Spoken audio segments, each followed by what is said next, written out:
The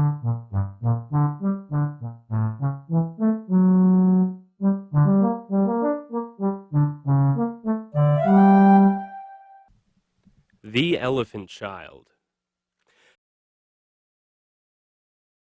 In the darkest room of the marble temple, voices could be heard.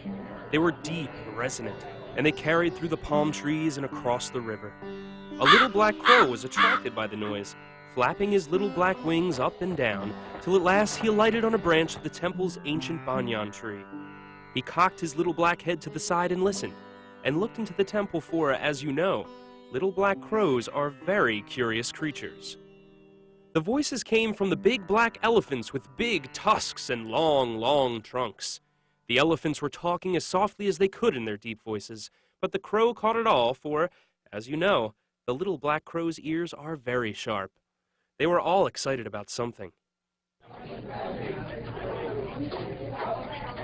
The little black crow was excited too. He hopped once on his right foot, he hopped once on his left foot, and he found himself on the windowsill of the temple, his feathers all rumpled from excitement.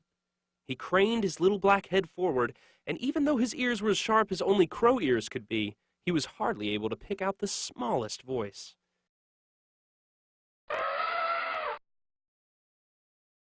It belonged to a little gray elephant, and as you know, little gray elephants have very large ears. In fact, his were so big that they made the rest of him look small. And this is never good, especially if you're not that big to start with.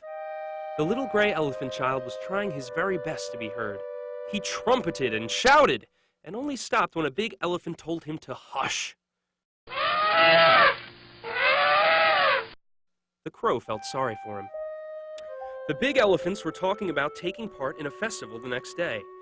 One of them said she would wear a red gold cloth made from fibers of rare reeds from the mangrove swamp on his broad, broad back. And another proclaimed that she would have a sheet of shiny gold on her trunk. They were all so happy for themselves that nobody but the little black crow noticed the elephant child at all. Lifting his ebony wings, the little black crow sailed away through the air, determined to do something. The next morning, the sun's glad light shone on the sleeping form of the elephant child. His ears spread out, fanning him as he dozed standing up, for, as you know, elephant ears are very useful. He opened his wide black eyes and he felt the feet of the little black crow on his back. The crow said, "Come with me, little one!"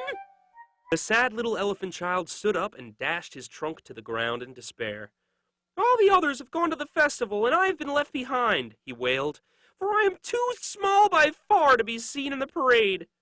To this the crow replied, "We have things to do and places to see," he proclaimed, "and we don't need a procession to be seen."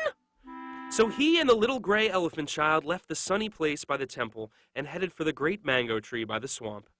"Is it very far away?" the elephant child asked. "You will see." They came through shady paths, eating bananas that fell ripe and yellow through the green, green leaves of the trees, either through the incessant pecking of the little black crow or pulled down by the trunk of the elephant child. Soon they came upon the great mango tree. "Here it is, friend, not far at all." The elephant child then saw the most wondrous sight. There were children everywhere, and when they saw him, they let out screams of joy. He was hesitant at first, as all careful elephant children are. He stood there swaying gently from side to side, snorting softly, and moving his wiggly trunk about. "Go on, friend," urged the crow, with soft and incessant pecks. When he did, he found that the children were not going to hurt him, but fuss over him. "Look at his trunk!" His trunk was expected from every angle, children giggling when they felt the occasional breeze. "See his ears!" His prominent ears were appraised as they waggled back and forth. "Feel his skin!" Small hands rubbed the prickly little hairs on his sides and back. They fed him rice balls, coconut meat, sugar cane, and mangoes, till his little tummy was fit to burst. The day wore on. Eventually, a few pecks on the head reminded him that it was time to go. As he left, the children followed him till he was out of sight. None of them would forget that afternoon. It was late when the elephant child got back. The big elephants had returned, and they were cross about their day.